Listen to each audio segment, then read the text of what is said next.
23,000 years. After 23,000 years of hearing this language, I'm sure the rivers recognize it. So I'm going to say a little blessing and I'm going to translate it. Sometimes I have a translator, but tonight I'm going to translate it myself. And it is the same blessing, land and water acknowledgement, that I recently presented at the Partnership for the Delaware Estuary Gala in Philadelphia with all their funders and friends. So it's been a great privilege to help people understand what is a land acknowledgement, what is a water acknowledgement, and then to be able to offer it in the ancient language of the Lenape has been a great privilege. And I feel that it's a thing that moves people, and maybe it moves more than just people. Wanishi Wemi Wenkip Yukwe Okalapa. Thank you for remembering the past, present, and future caretakers of Lenapehoking and Susquehannock-Hoking. Kenahihes ahenta wehinkianqua, oxihakesana sipu. The Delaware River was called Mother River, and many long to restore its name.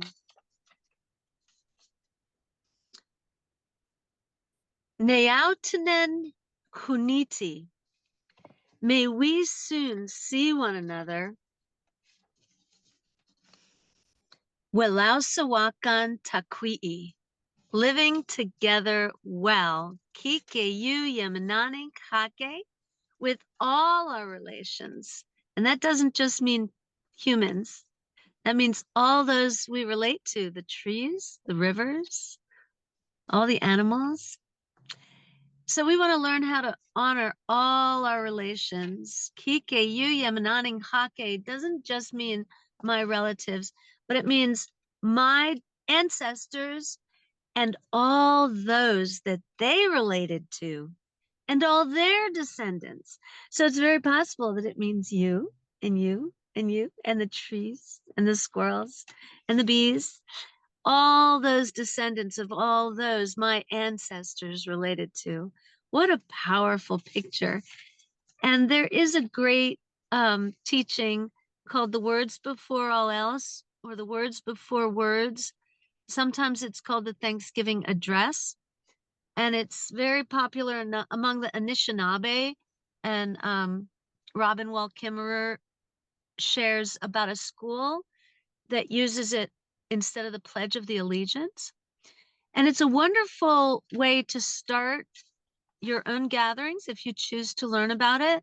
It's a way for you to say thank you to the river and to the sun for keeping us warm and the river for feeding us. And you can list all those that you're in relationship to and grateful for them. Grandmother Moon. And maybe say a tribute, something you're grateful for about them. So that's a wonderful thing for you to learn about. If you'd like to see a story about it, it's in Braiding Sweetgrass by Robin Wall Kimmerer. I'd also just like to share with you that at the end of that, at the end of every verse, at the end of every gratitude, all the people together say, and now our minds are one. This is an ancient, ancient tradition that saying who you're grateful to before you start a meeting and having everyone in the room agree that we're all grateful is such a wonderful grounding. It's a wonderful place to start any gathering. And it's an ancient, ancient wisdom that we have laid aside. And we have some have even shamed this tradition and shamed the ancient way of living as though all life is sacred. So there's something that some of us want to do before we go into a meeting, and that is that we just apologize to one another and to the natural world for having ignored the ancient ones who knew all life is sacred, for having ignored the original instructions to give gratitude, to only take what we need and be grateful for everything we have. So it wasn't until 1978 that the Native American Religious Freedom Act was passed. 1978. It's something that we can make right. That until 1978, in the land of the free and the home of the brave, it was illegal to practice Native American spirituality. And the people had no chaplains in the hospital, in the prisons, on the reservations, anywhere in the military. No one was allowed to acknowledge that a Native American spirituality was a sacred thing and that it was an identity affirmation and it was a place-based reality. Now we're coming around to see how wise that was. Now we're coming around to say, we're so honored and we're so amazed to be in this moment in history when we too can say, yes, all life is sacred. And yes, our minds are one. So with that, I'd like to turn the meeting back over and just help you remember all those past, present, and future caretakers of our lands and waters in this beautiful area we call Susquehannock and Lenapehoking. Wanishi aho. Thank you, Ruth. Thank you for grounding us in truth. I often say that right relationship to land is imperative when we do the work of environmental justice, of climate justice, of water stewardship. And so thank you for inviting us to remembering all that is our past and all the memory that this land holds as we move into this work and through this series. And I hope that if you are not familiar with the Indigenous lands on which you sojourn, if that is not something that is part of your practice, I would invite you to take some time. We can provide in a follow-up email a link where you can go and learn more about the Indigenous folk who inhabited the lands that you now call home. And so would really invite us as we start this journey of exploring Pennsylvania's watersheds to remember that these lands are not just ours. We are part of a long legacy, and it's important that we ground in that work as we begin. And so when we talk about the work of, right, so relationship to land, relationship to original stewards, relationship to Indigenous communities that continue to this day. And we also want to name and talk about the ways that both climate and environmental impacts don't impact all of us equally. And so as I was thinking about who might be a great person to come and ground us in that piece of the work, I immediately thought of my friend, Robin Lewis. So Robin Lewis is an environmental justice activist and organizer. She comes with over 10 years of experience in helping others to become more sustainable and inclusive. She is the director of climate equity at Interfaith Power and Light DMV. So that's our collaborator, sister IPL just to the south of us. And in that role, she collaborates with Black churches on environmental justice advocacy and sustainable solutions while promoting community involvement in the environmental justice movement. She has an impressive and long resume and many other things that I could highlight, but I think what I also want to share here is that Robin has been a wonderful companion, not just in IPL DMV, but also to me as we have begun our own journey in thinking about what the work of environmental justice and climate justice looks like here in Pennsylvania. So Robin, thank you for your companionship on the journey. Thank you for being here tonight, and I'm going to turn it over to you. Thank you. Thank you so much. I'm going to share my screen. And if people do not see it, please make sure you let me know. As Katie Ruth just mentioned, I work with Interfaith Power and Light, DC, Maryland, Northern Virginia, one of the affiliates. And of course, we're our religious response to climate change, and we work with hundreds of congregations across the what we call DMV, which is DC, Maryland, Northern Virginia, not Division of Motor Vehicle. So we help with learning, advocacy, as well as sustainable practices and helping congregations. Since Katie Ruth briefly mentioned some of the things I work on, my history in this work centers a lot around stewardship as well as around justice issues. Worked on various issues around banning fracking, um, toxic water in municipal water, worked on drinking water, fluoride, as well as currently on lead in the water, affordable housing, and some other things. So I've been doing this for a pretty long time.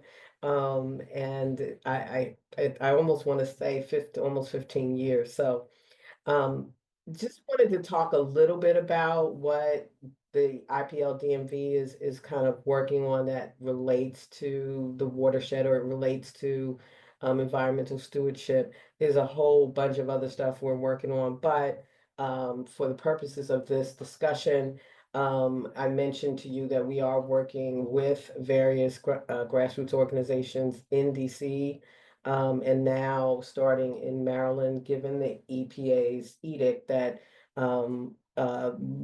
water, lead service pipes have to be replaced within the next 10 years. So we're working to educate congregations, meaning residents within the congregations, on how to check. Also working air quality monitoring, putting with the University of Maryland, placing monitors on congregations and churches or houses of worship, so we could monitor the air and use that data for legislative purposes. One of the other programs we're going to talk about later in my presentation is climate resiliency work that working on the Eastern Shore and with others.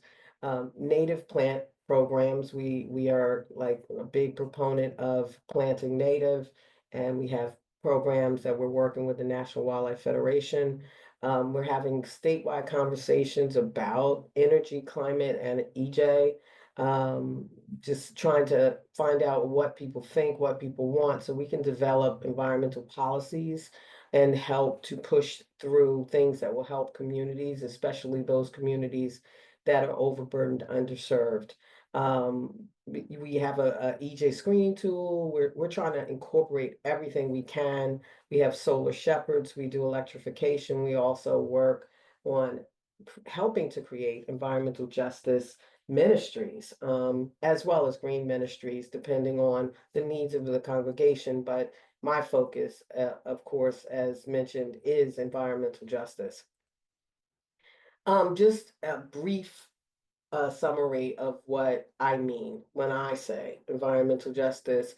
Environmental justice means that no community should be saddled with more environmental burdens and less environmental benefits than any other. Majora Carter was an early activist in New York, and she really pushed this issue. And she worked out in Harlem, where there were over 125 various environmental toxic sites, and helped that community drastically years ago, and continues to. So, for those of you who don't know, environmental justice, the concept really began with the church in 1968, when Reverend Dr. Martin Luther King was assassinated. Right before he was there in order to host or to help with the Sanitation Workers March. Some of the churches there, in particular, the AME Church that was in that area, served as ground zero and served to help further that movement and that march. The United Church of Christ also in 1988 commissioned a report. I ask all of you to check it out, called Toxic Waste and Race. It was recommissioned 20 years later, and they found a significant link to those to live in those toxic sites, or where toxic sites were placed, being Black, brown, poor, definite connection between race and toxic sites. That was the number one variable in that study. In 1991, the environmental justice platform was adopted, and the principles of environmental justice were created. And I ask all of you to check them out. There are 17 of them, even back then in 1991. And they looked at various aspects of what we now talk about as climate change. But one of the things that we want to say, or that I always say to people, that environmental equity is poisoning people equally. We want to poison people. We do not want to poison people. We want to stop poisoning people, period. So the environmental justice and the principles of environmental justice were two of the things that came out of that whole movement. And please check it out. If you need the site, you can just type in environmental justice principles and it will come up. So one of actually there are 17, and there are 3 that I wanted to highlight here that really talked about environment. It talked about ecological unity. It talked about Mother Earth. The first principle affirms the sacredness of Mother Earth. The second and third principle also goes into how, we all should live in balance and harmony with the earth and have a sustainable planet.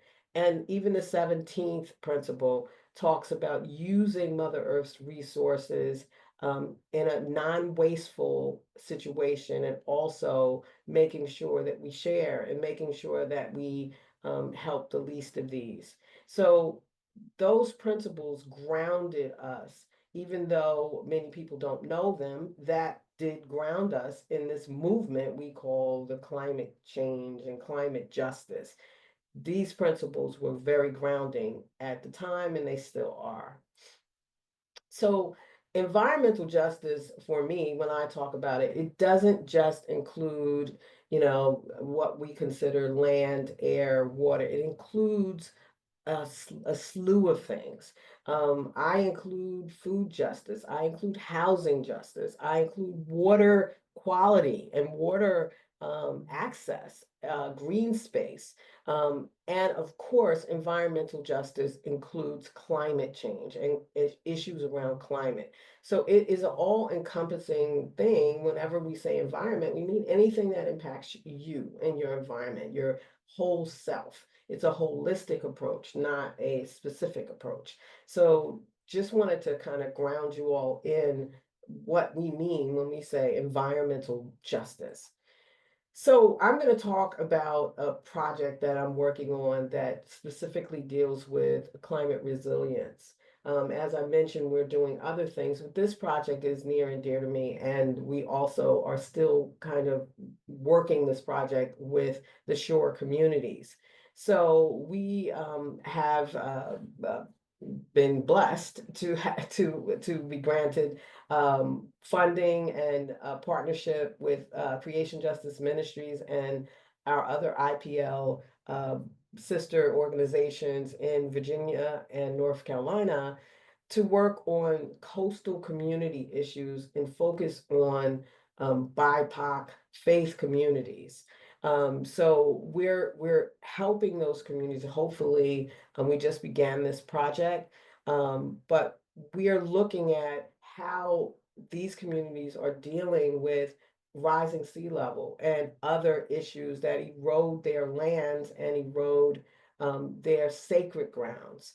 So historically, we know that a lot of poor, Black, brown communities lived in low-lying areas. And so they are being affected by all of the sea level rise and the storms and the hurricanes and all of the flooding that is occurring. And this is not just in rural areas, this is happening in urban areas as well. But this focus of this particular project is on climate resiliency on the Eastern Shore. So Unfortunately, when floods and other things occur, uh, catastrophic events, Black, brown, poor communities end up not in the discussion for adaptation and mitigation. They end up suffering the most, and they don't typically get, for example, the help that they need, and they a lot of times don't recover. It's what we call a climate gap. It's a disproportionate and unequal impact of a climate crisis. This is happening across the country, across the world. But in particular, if we narrow it just down to the United States, it's happening all over the United States, especially in coastal communities. Um, Fewer opportunities come. Once, my family's from New Orleans, and once Katrina occurred, my family was driven out of their homes that they lived in forever and never went back. And that's not uncommon, because financially you don't have the resources, let alone flood insurance to recover. So these communities tend to have more flooding, tend to have higher heat related instances, and with flooding comes all kinds of other health disparities. So this is a big issue. The climate gap is increasing. It is not reducing. So just wanted to bring that up. The UN actually said they call it a climate apartheid, where rich people buy their way out of environmental crisis while the poor suffer. And this is happening everywhere across the world. And it's very sad to see people suffer. And as you all know, just recently in the Carolinas and Georgia, we're seeing this everywhere. We're going to see it more and more given the catastrophic events that are occurring with climate change. So we hosted a session, a workshop with Black churches on the Eastern Shore, in particular Wacomico County. We got together over 50 faith leaders and organizations, and we shared concerns. We're in the phase 1 phase. Now we're in phase 2, when we'll start to look at solutions. A lot of these areas, they just don't know what to do. They know when it happens and they know where to go, but they don't know what to do. So we hosted this. These are all of the various organizations that joined us and co-sponsored this event. This event happened in May, and we're having the next event coming up soon. We showed a film which you all are welcome to find. It's called Eroding History. It's online. It's free. It's 30 minutes, and it talks about a Black community and a church that is on Deal Island, which is almost gone. I tried to go visit, and I couldn't. I was rained out. So this particular church is historic. And they talk about what they're going through and why and how they can try to do some sort of adaptation. It's a good reminder of what is being lost in the history that is being lost in these shore communities. And just for a few of you who don't know, the Eastern Shore has significant numbers of historic Black churches. There was a lot of various Black folks that lived out there, a lot of slavery that occurred, and they built a lot of churches. They had burial grounds, and they're losing those historic sites, and that's what this is about. I'm gonna skip through this. I didn't mean to do that. We don't have time for me to show the little clip, but please, I welcome you all to go and check it out. So this particular project, like I said, we're working with faith communities on the Eastern Shore. We're trying to bring them together in Wacomico County, Maryland, Matthews County, Virginia, and Beaufort County in North Carolina. So we're trying to figure out and help those congregations figure out kind of what they can do and how they can move forward. Just to show you in terms of the watershed, Wacomico County is the green area. It's right on the Chesapeake Bay. And this area in a few years, this just gives you an idea, after 2 feet and after 4 feet, it will be underwater. Some of the things that the communities are concerned about, this is a rural community, so they have their farmers, their fishermen, so they do a lot of stuff on the shore. So they're concerned about saltwater intrusion, sea level rise, coastal flooding, climate change, just in general, and they feel neglected and not heard. They need options. They need to understand their options, and they need more education and preparedness. So this is just a snapshot of what is happening all across the country, but this is what we gathered in our listening session. I know I only have a few minutes, so I'm going to try to get through this. But I think we're going to talk a little bit more about climate resilience, and trying to become more resilient and adapt if mitigate if we can, and adapt if we have to. One of the solutions that we're going to talk about with them is developing a climate resiliency hub. I would also welcome you all to check out what those are. They're being considered across the country, in places where climate change is drastic. Leah Thomas said this, we can't save the planet without uplifting the voices of its people, especially those most often unheard. So that is my motto, to stand with those who are not heard and the least of these. So thank you, and sincerely from future generations, and I will yield the floor.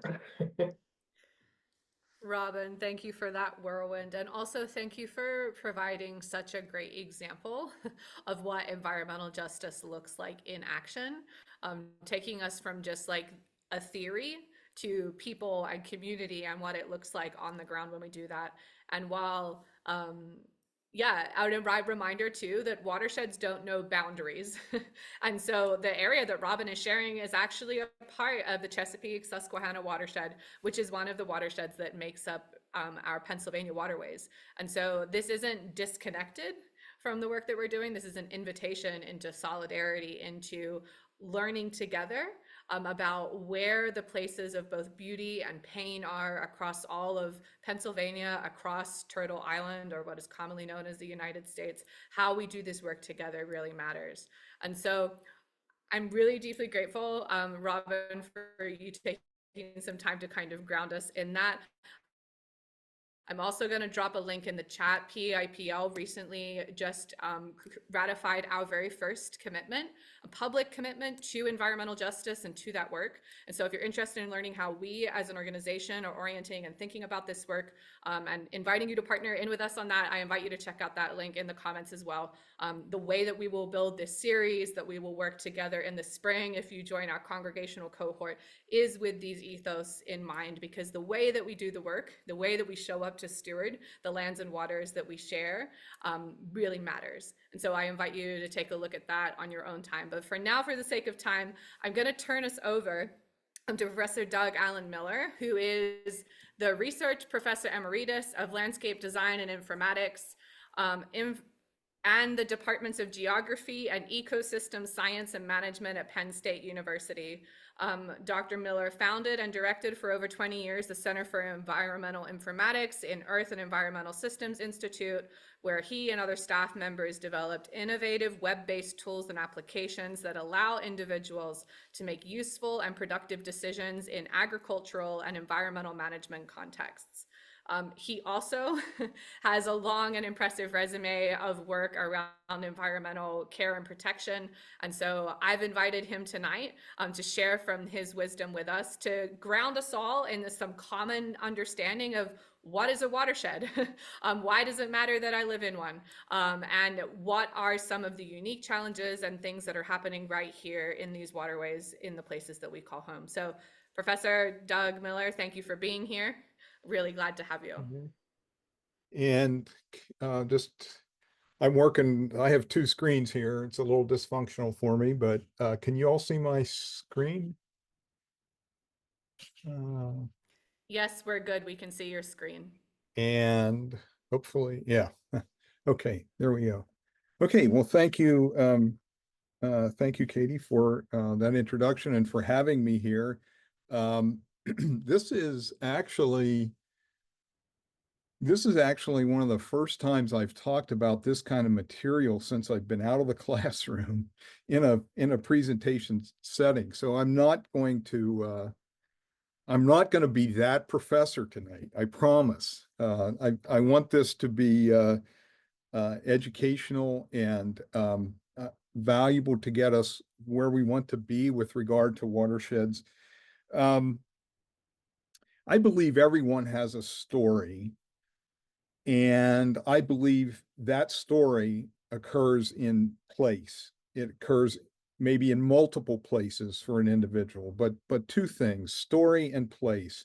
And in the context that we're talking about tonight with regard to watersheds, everybody on this Zoom tonight is in a watershed. I guarantee you, there is no escaping the fact that we were all in a watershed. And for most of us, we conduct our story, our life in the context of that place, whether we acknowledge it on a daily basis or not. So why are watersheds important? Well, obviously, up in the top left corner there, water. We actually, as a planet, we would be more appropriately called water than Earth, because most of our planet is actually water, about 70%. But we all have to have water to survive. Wildlife, the deer there in the one picture, they require water to survive. They require a functioning landscape. We recreate on water. We deal with water in floods, and we have seen what can happen in the mountains of North Carolina and Tennessee, Virginia, when a hurricane hits Florida, but the remnants wipe out communities in North Carolina, Virginia, Tennessee, in that area. Too much water. We also recognize that by maintaining healthy streams, as this example right here in the lower left corner, by maintaining well-vegetated banks, maintaining riparian areas, that acts as a way to ensure that we have good water quality. And finally, on the right here, the glass of water next to sphagnum moss, the indigenous folks that lived in this country well before those of us in European descent showed up, recognized the filtering properties of things like sphagnum moss to essentially trap sediment and particles and allow water to be consumed. So again, maintaining a riparian system that allows us to have good, clean water to drink, water to play in, water for wildlife, etc. Now, this diagram is what a geographer would call a block diagram, because it attempts to show the sort of 3D nature of the watershed. The U.S. Geological Survey introduced this figure actually not long ago, probably only about 4 years ago. This is what they call an updated version of their water cycle diagram. The reason this figure is unique is that prior to this, USGS basically just put the physical and biological processes on the diagram. In other words, precipitation from clouds in the sky, the watershed or water courses themselves, the rivers and streams, the ice sheets, snowpack, snow melt, permafrost, lakes, figures or arrows showing runoff. But you'll notice that this diagram actually has people in it. It has agricultural water use, grazing water use. It has industrial water use, municipal water use, urban runoff, domestic water use. For the first time, hydrologists at the USGS acknowledged man in the system, people in the system. And this is significant. I think it's significant from the fact that if you really want people to embrace the concept of what that water cycle is, water moving from the sky across the land into the ocean, evaporated back into the atmosphere, an engagement with that puts the person in that diagram in the form of I eat food, therefore agriculture, oh, they must use water. The cattle grazing, they use water. Our industries use water. Farm systems use water. Municipal systems use water. Man and human is in the landscape. Again, back to this idea that there's a story there in all of our lives around water, and it occurs within place. This diagram also includes and shows in detail how water moves through the groundwater system. And oftentimes, this component of the water cycle is out of sight, out of mind. And we forget that there's water way down there, and that it eventually either moves out to the ocean or comes up into the riparian zone and then runs off over the surface to the ocean. So I'd encourage you. I believe these slides will be made available if people would like to get them, or if you would just go to USGS and type water cycle diagram, you'd be able to study the details that are here. But the important point is people in that landscape. So this is a slide I've actually used for many years in my geomorphology, my introductory geomorphology class at Penn State. And this shows that the definition, the exact definition of a watershed. And basically what this means is that when we drop a drop of water, if I were to go up into the uplands at the top of the block diagram on the right side, if I were to go up in there and drop a drop of water on the inside of that thick red line, that drop of water would move across the landscape. You would either infiltrate or run off directly into the closest stream or intermittent channel, and eventually make its way down to the basin outlet. And so there is a very definite demarcation on the landscape of how water moves across that landscape. And it also recognizes, or you should recognize as well, that when we talk about the groundwater component may or may not have the same shape as the surface water divide. I don't want to get into incredible detail with it, but it's important to recognize that not only do we have the surface component to our waters, but we have the groundwater component. And sometimes these are related in relatively complex ways due to the underlying geologic structure. Now, as Katie mentioned earlier, there are a number of watersheds in Pennsylvania, and this diagram, which comes from DEP, shows all of them from the Delaware in the east through the Susquehanna, which gets much of the press if you live in central Pennsylvania. The Susquehanna, of course, is the river system that feeds the Chesapeake Bay. But then in the west, we have the Ohio River.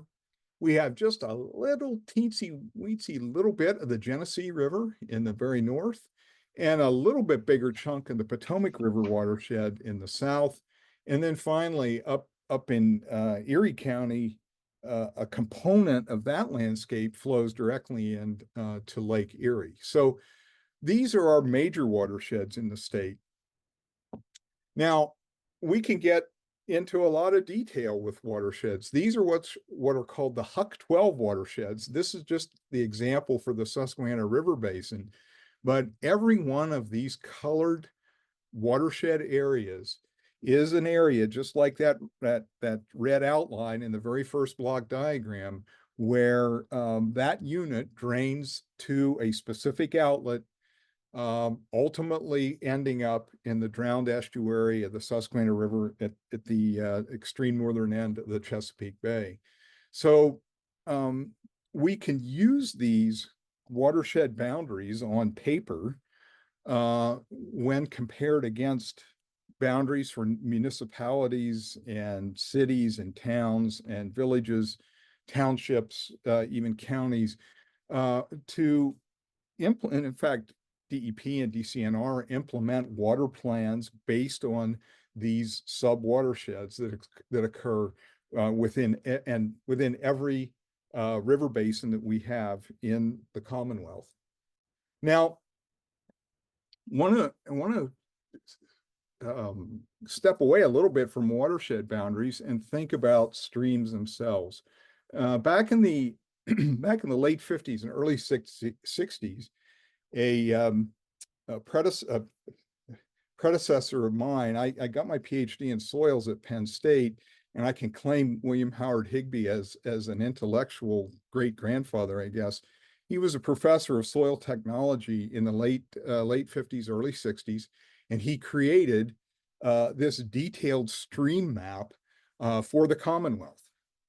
Now, this map is actually the plates for this map were found in his garage after he had passed away, and some enterprising fly fishermen said, you know, the world ought to see this map. It had long gone out of print, and it turns out that you can now find this reproduction.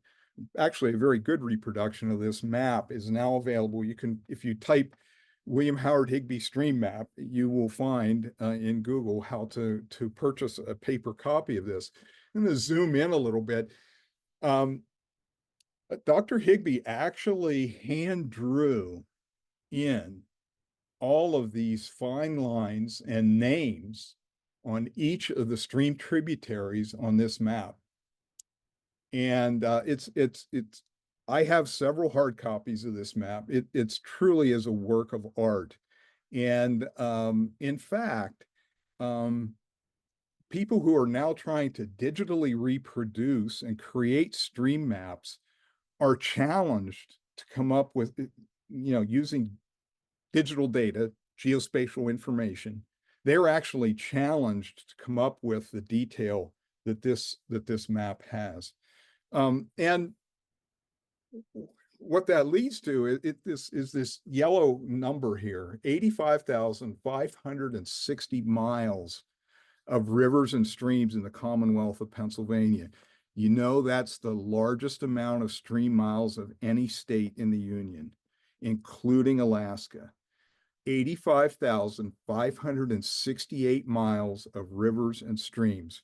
We have the densest, highest stream density in the continental United States, thinking about density now, which is a measure of how much length of stream channel we have per unit area of drainage basin. Now that's just a way of saying, if we add up all the miles and then looked at the size of the individual drainage basins, that density is the greatest in the continental United States. And you know, if you would zoom in on this digital version of the Higbee map, you would begin to see the lines. It looks like a blue blur here on the screen. Now, cross that with the fact that Pennsylvania has over 41,000 miles of state maintained roads, and in addition, 72,000 miles of local roads. And those are owned by about 2,500 municipalities. In fact, Pennsylvania has the largest number of minor civil divisions of any state in the union. And those civil divisions, they can be townships, boroughs, villages, cities, towns. They are often responsible for maintaining those roads. And many of those roads are dirt and gravel roads, which present unique challenges. Bedford County, to the south of us, actually has somewhere between 1,200 and 1,400 miles of dirt and gravel roads within their own county boundaries. So, what happens when you cross unpaved roads, about 25,000 of them, about 17,500 miles are owned by local municipalities. They're like the image there on the right that I took out in Rothrock State Forest. If you begin to look at the uplands, up in the mountains, where streams are initiated, but often where there are legacy roads, either old forest roads or currently open and used municipal roads, often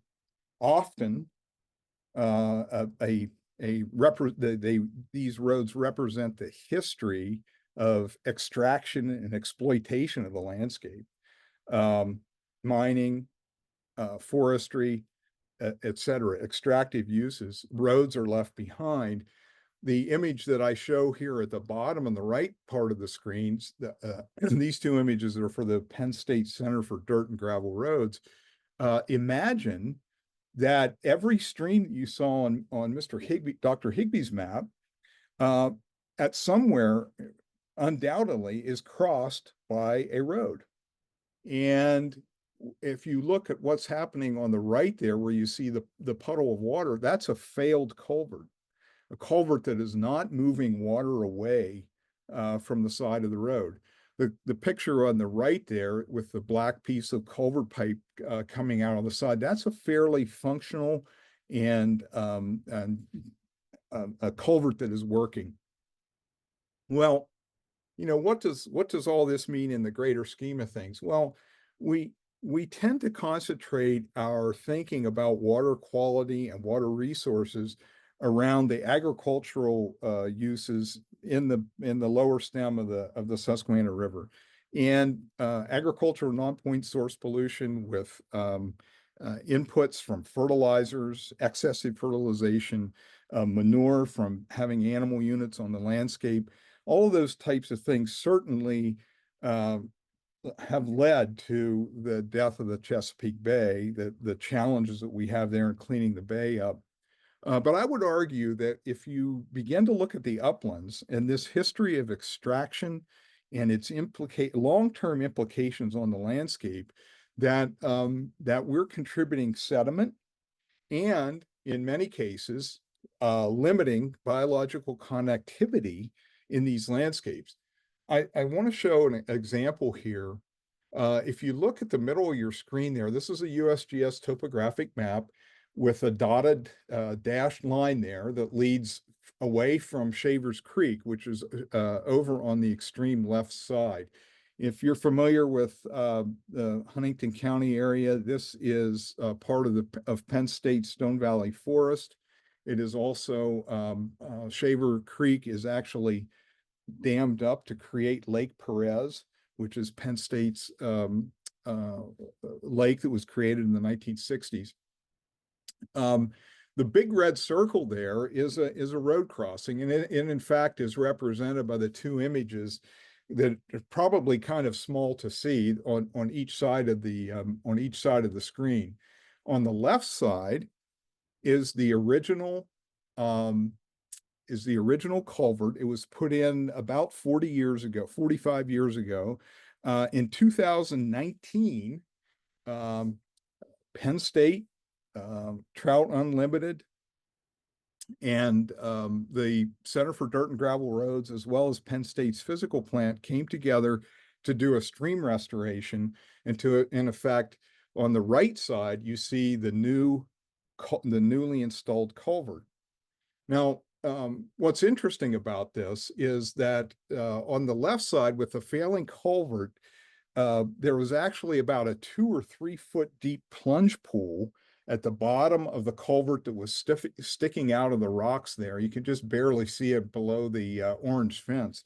That plunge pool effectively cut that creek into 2 pieces, and it removed any type of biological connectivity between anything to the south and anything to the southwest of the culvert was its own biological population, and anything above was its own biological population.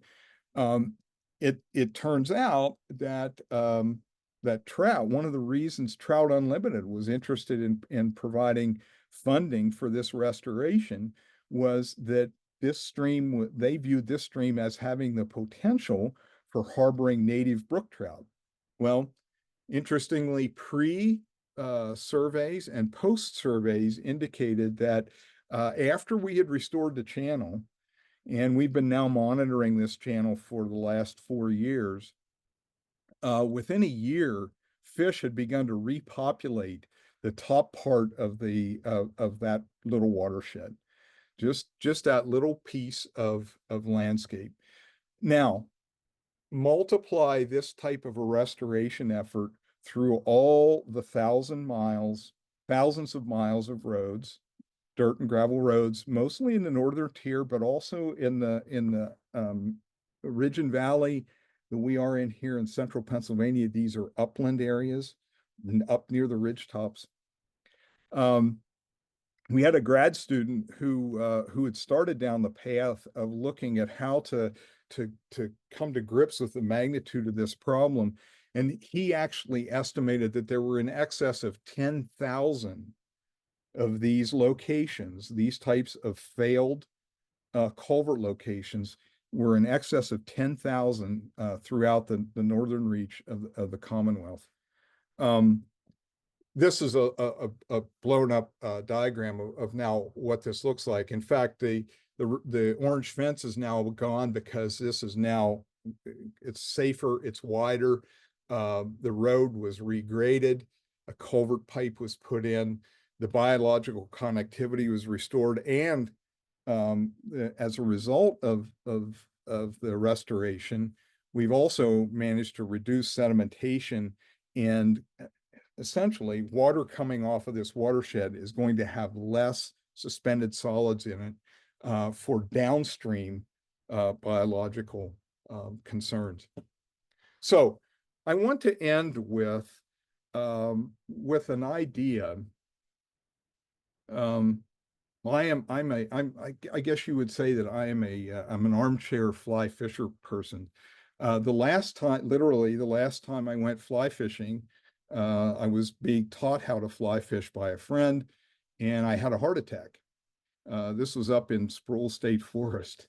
That friend is a little gun shy about going out with me, given that past history. But one of the terms that I've learned from the fly fishing community is a concept of home waters.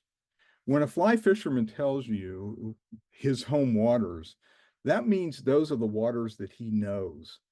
That's the waters on the landscape that he visits on a regular basis, the stretches of stream that he spends the most time on. I should say he or she, that there are many folks taking up fly fishing. Home waters connects you as a person to a place on the landscape, and that place in this case is the waters of a watershed. And so I grew up in southern Somerset County, Pennsylvania, right near the Castleman River. It's a unique river that flows out of Maryland, loops into Pennsylvania, and then comes into the Youghiogheny River. I crossed this river to go to school every day.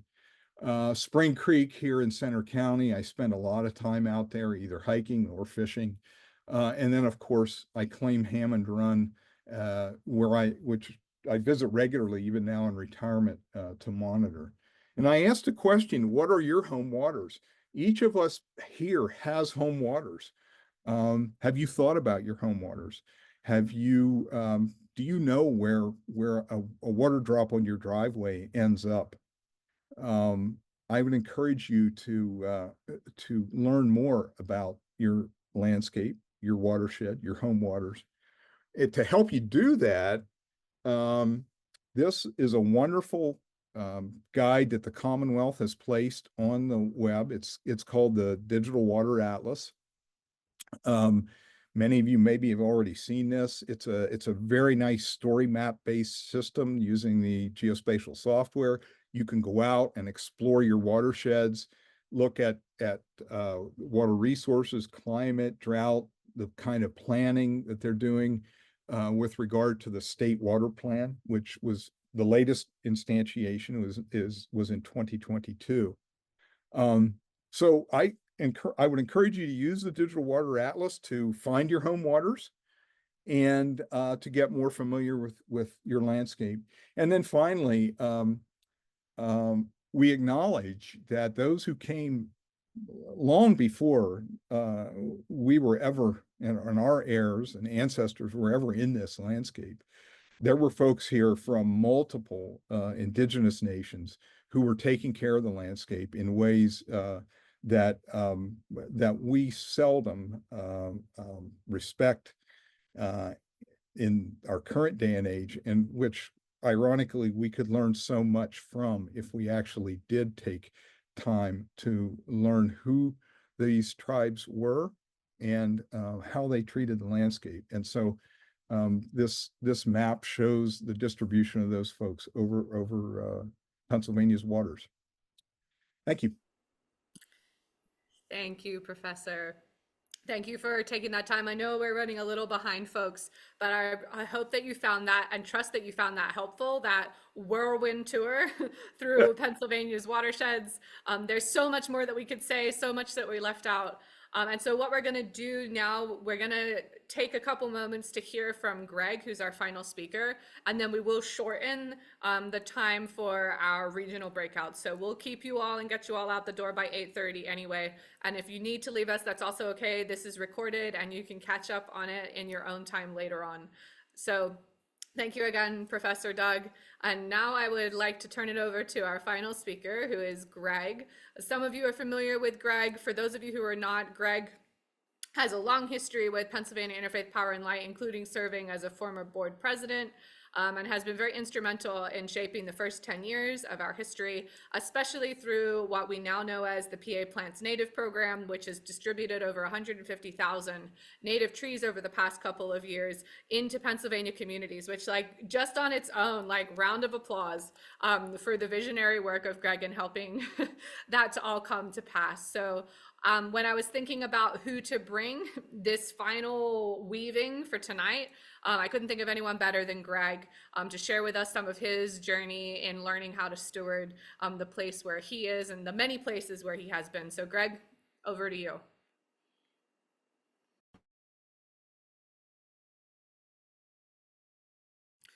You are muted.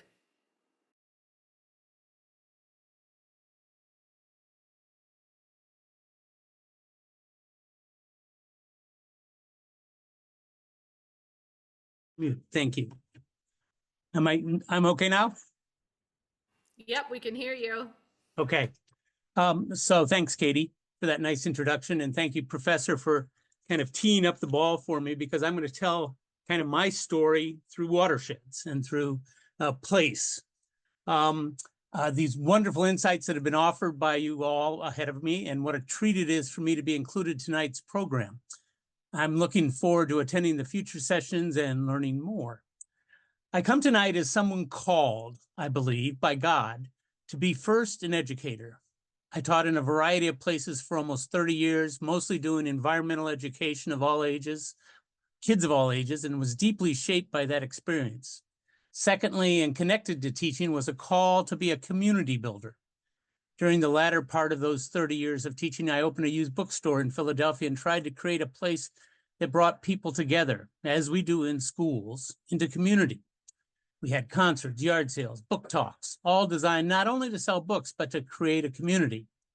The community aspect was very successful. The book selling was not very economically successful, but grace brought me a person willing to buy the business, a miracle that allowed me to start my current retirement job, planting trees in central PA. Thirdly, I come as a parent and a grandparent scared to death about our future because of climate change. Finally, I come as a person of faith, deeply shaped by my own Christianity and some amazing churches and communities that have formed me. One of these communities is Pennsylvania Interfaith Power and Light, which I discovered 10 years ago in a Presbyterian church around the corner from where I was living in the Mount Airy neighborhood of Philadelphia when I was retiring from bookselling. My granddaughter Tallulah had been born. I had the blessing of being able to care for her one day a week. I was and still am deeply in love with her. And I realized, after having my bookstore flooded twice in a couple of years, that climate change was something I needed to pay attention to and that Tallulah's future could be bleak. I couldn't let that happen. So I got on the bus with that PA IPL chapter and went to the New York Climate March in 2014. I found a new community, people who needed to somehow respond to that threat. I have some history with watersheds that I'd like to take you through real quickly. First, playing as a 6 or 7-year-old along the curb of our house on Florence Boulevard in Omaha, Nebraska, when the big snows started to melt, may have been my first exposure to the magic of water, how it flows, how it changes course or charges through impediments. I found it fascinating, mysterious, and humbling because try as I might, I couldn't stop that flow. I have come to think of water as a gift from the universe that God somehow created. I believe heavily in science, taught science, seek scientific solutions. I also believe that those scientific theories trying to explain the incomprehensible, at least to me incomprehensible, complexity of the universe are unending. They go deeper and deeper into mystery. And I think we'll end up with the indescribable hand of God who started the amazing universe exploding out of God's heart and mind with intent. Intent to create beauty, complexity, interdependence, community. Water, in my mind, plays a huge part in that development. Those tiny molecules of H2O have incredible powers of cohesiveness and attraction and grow into torrents which erase mountains, sweep away beaches. I think that the parallel in our human condition is love. Love has mysterious binding properties and can, in God's plan, grow into torrents that sweep away hate and greed and maybe even climate change. After all, God breathed over the water and God put breath in us. As an adult, I lived in San Francisco and Berkeley for about 15 years and started out as a 5th grade teacher in a Catholic boys' school in San Francisco. During one spring break, I went to Point Reyes National Seashore, my home, my place in the world, and was hiking near the youth hostel where I stayed and discovered a group of kindergartners at an environmental education center who, I learned, had stayed there already a day or two. I asked them if they missed home, and they said yes, but it was clear that there in that beautiful setting, they felt safe in a wonderful community that included their parents and teachers, but also the plants, birds, insects, mammals of the natural world, and they belong there. I was gobsmacked and knew I had to bring my class there. I did, and discovered the healing powers of the natural world for my kids, but also for me. I still remember being there on another solo hike and having a strong sense of the mystical presence of the Miwok people who had been here for centuries. I was moved and honored that they revealed themselves. Within a year or two, I knew that I needed to change direction, and I left my 5th grade position and started exploring all the wonderful natural areas of the Bay Area and learning all I could. In a great act of hubris, I'm capable of that, I started calling myself a naturalist. But in reality, I tried to stay just a step ahead of the kids I was teaching. I remember being stunned by the realization that in our big cities, like San Francisco, you didn't see any creeks. You didn't see any water flow. I read a wonderful book called The Ohlone Way by Malcolm Margolin, which described the natural world of the Ohlones who lived there before colonization in what eventually became San Francisco. The land was full of creeks cascading down those many hills. the bay was the nursing area for gray whale pups, and that the sky would be darkened by huge flocks of migratory birds twice a year. I wanted to keep looking for that world and connecting myself and kids to it. Eventually, the boys' school hired me back to build an outdoor education curriculum that grew to the point where kids would be in the natural world about 100 days in their K to 8 education. What a treat to go with them to Lassen National Park, hike the Lost Coast with them, spend a week each year in Yosemite Valley. What an education for me.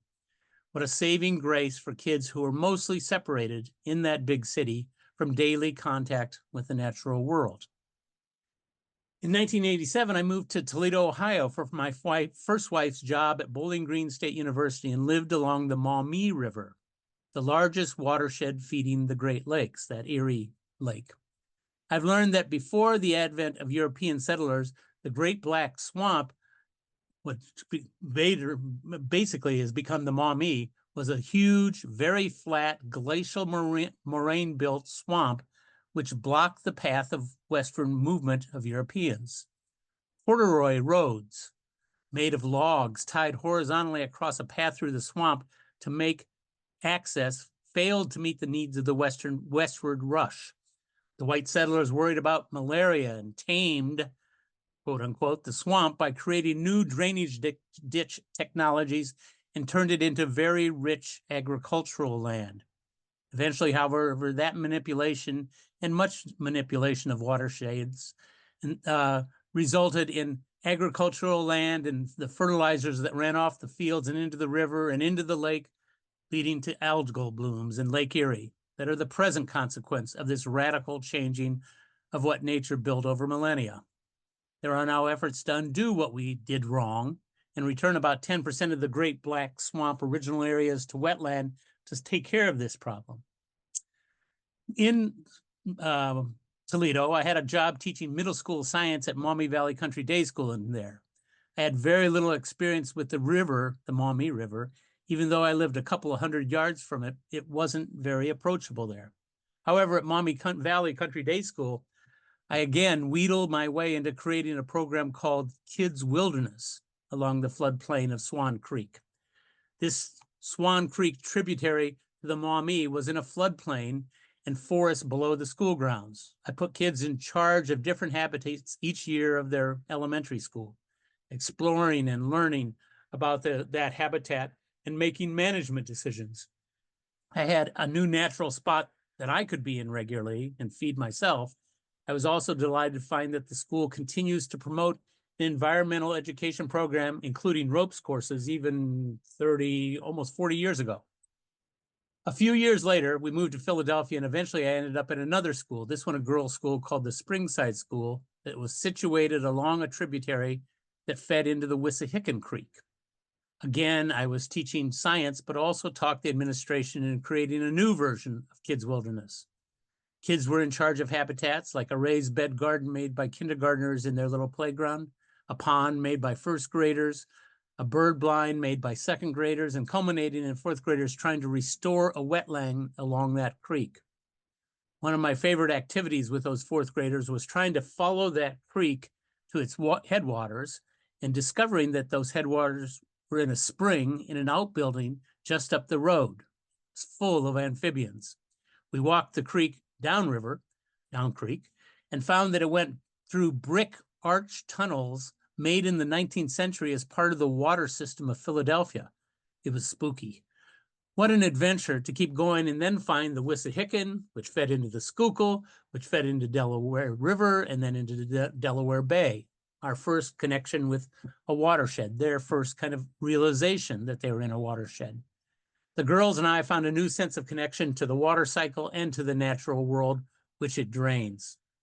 So now to the present. 8 years ago, my wife, Cynthia, and I moved here to Williamsburg. I wrestled with how I was going to honor the commitment I talked about to do whatever I could to impact the huge problem of climate change. I ended up where my joy had been for so many years, being in the natural world. I had learned over those years about non-native invasives and how they threaten the native environment. I had pulled with gaggles of kids choking vines off of trees at Springside I had planted some native trees with them. I learned that drawdown.org rated care of temperate forests, like that in the Ridge and Valley section of the Northern Appalachians in central PA where I live, was ranked as the 13th most significant thing for sequestering carbon and getting to the drawdown point where we stopped making more carbon in the environment, in the atmosphere. I also deduced that restoring more biodiversity lost through the invasion of non-natives was a bonus situation. 2-for-1 benefits: sequestration of carbon by trees and increased biodiversity by planting a variety of trees that's greater than are there now. A lot of those varieties got lost. So I talked to the State College Borough about doing habitat restoration, tamping back the walls, literally 12-foot high walls of non-native plants consisting of privet, bush honeysuckle, multiflora rose, Japanese knotweed, Japanese stiltgrass, and replacing them bit by bit with native trees and shrubs. I talked to the board of the Rails and Trails of Central PA, which runs the 17-mile-long Lower Trail, which wanders along the banks of the Frankstown branch of the Juniata River and runs through Williamsburg. Unbelievably, they both agreed that I could work on their land. I connected with the State College branch, the Pennsylvania Interfaith Power and Light, and the churches that made up that branch, and started recruiting a community of volunteers, which now includes lay people that are not in churches, other people from other churches, school groups, the Juniata College Habitat Restoration Club. I love it that they made a club, and recruited them to start cutting back or pulling out portions of those walls of non-natives. I also kept learning more by going to riparian buffer summits put on by DCNR. And 6 years ago, I was there when Chesapeake Bay Foundation announced the creation of their K10 program to plant 10 million trees, 10 million free trees across Pennsylvania by 2025. I didn't fit the profile of the typical riparian buffer plan of building forests where there are now bare stream banks or farm fields, but they let me join the program anyway. I started modestly, getting 200, then 500, and by 2019, 1,000 free native trees and shrubs and tubes and stakes to protect them. I had built this community of volunteers. I had found places to learn more about how and what to plant in various locations in several different watersheds. I was clear that my agenda was more than protecting waterways, but found that opportunities to plant native trees and shrubs that would have an impact on climate change, my main concern, were most abundant on public lands and watersheds. Then in 2019, the sky fell as COVID hit. I had 1,000 plants. I had a few hundred volunteers who had removed non-natives and planted natives in our many work parties, but we didn't know whether or not it was safe to work in proximity to each other. We had to adapt. I couldn't plant 1,000 trees by myself, so I contacted that community of volunteers and offered them the free plants, tubes, and stakes to plant in their own homes.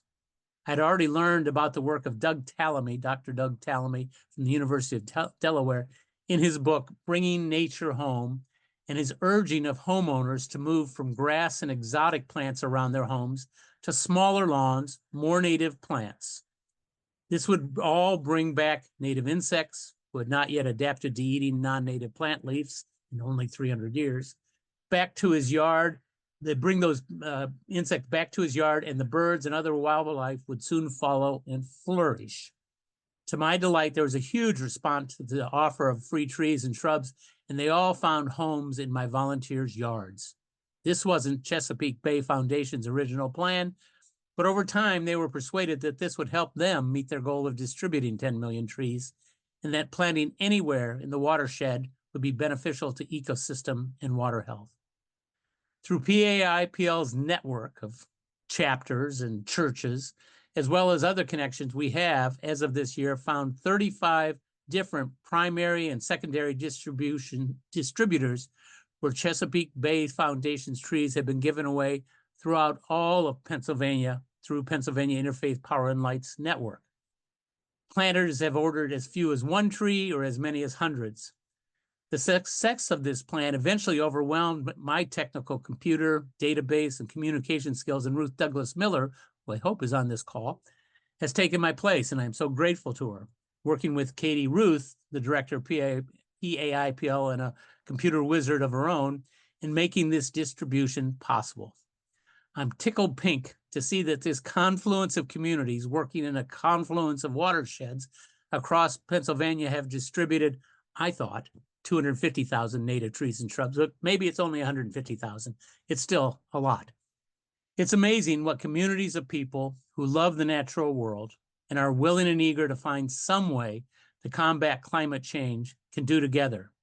I invite you to contact PA IPL to get on the list to order your next free trees, tubes, and stakes next spring and fall, and make a difference in your yard, your church, your neighborhood park.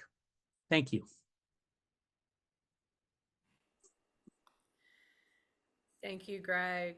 Thank you for sharing about your own journey and the importance of place. I think place is such an important piece of this work, and is certainly the way that we hope to ground this series. So folks, we are short on time. And so for the sake of time, I'm going to close us out. And if you'd like to stay around, breakout rooms will open shortly that you can join.